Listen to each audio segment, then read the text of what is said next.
This week, the leaders of France, Britain, Australia, Canada, and other countries unconditionally recognized a Palestinian state. They did so after the horrors committed by Hamas on October 7th. Horrors praised on that day by nearly 90% of the Palestinian population. And let me say that again. Nearly 90% of Palestinians supported the attack on October 7th. It's not supported only, they celebrated it. They danced on the rooftops. They threw candies. That's both in Gaza and in Judea, Samaria, the West Bank as you call it.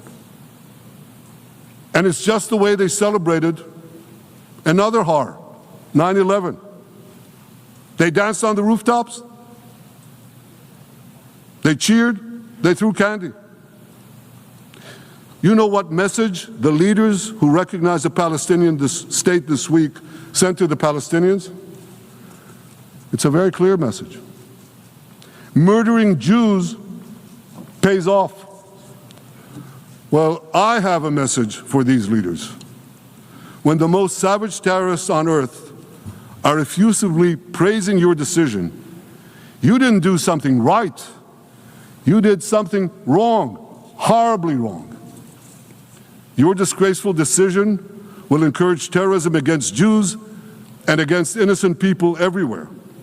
It will be a mark of shame on all of you. But wait a minute, Mr. Prime Minister, they tell me. Wait a minute. We believe in a two-state solution where the Jewish state of Israel will live side by side in peace with the Palestinian state. There's only one problem with that. The Palestinians, they don't believe in this solution. They never have. They don't want a state next to Israel. They want a Palestinian state instead of Israel. And that's why every time they were offered a Palestinian state, but were required to end the conflict with Israel and recognize the Jewish state, every time, over the decades, they turned it down. And that is why every time they were given territory, they used it to attack us. In fact, they effectively had a Palestinian state in Gaza. So what did they do with that state? Peace? Coexistence? No. They attacked us time and time again. Totally unprovoked. They fired rockets into our cities. They murdered our children. They turned Gaza into a terror base from which they committed the October 7th massacre. So here's the uncomfortable truth. The persistent Palestinian rejection of a Jewish state in any boundary is what has driven this conflict for over a century. It is still driving it. It's not the absence of a Palestinian state. It's the presence and existence of a Jewish state. And I find it amazing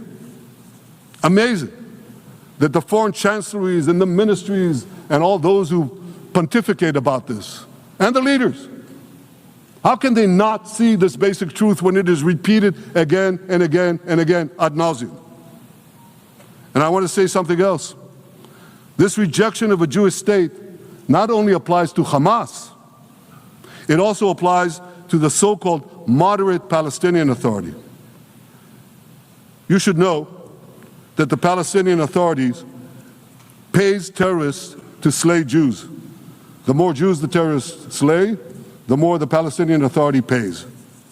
The Palestinian Authority names its government buildings, its public squares, its schools, after the mass murderers of Jews, which they glorify as martyrs. They pay and glorify not just the killer of Jews, but also killers of Christians. Christians like Taylor Force, an American veteran who was brutally murdered in Israel by Palestinian terrorists. But, that I hear from the Western leaders. They tell me, the PA promised us it will reform. And I know this time, Prime Minister, it will be different. Yeah, right. We've heard these promises for decades. They always promise. They never deliver. Because you see, the Palestinian Authority is corrupt to the core. They haven't held elections in 20 years. They use the same textbooks as Hamas, exactly the same textbooks. They teach their children to hate Jews and destroy the Jewish state. And Christians don't fare much better. When Bethlehem, the birthplace of Jesus, was under Israeli control, 80% of its residents were Christians.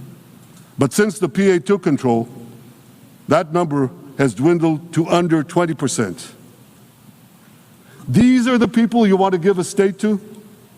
What you're doing is giving the ultimate reward to intolerant fanatics who perpetrated and supported the October 7th massacre.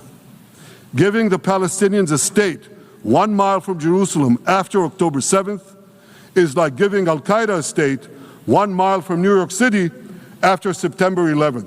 This is sheer madness. It's insane, and we won't do it.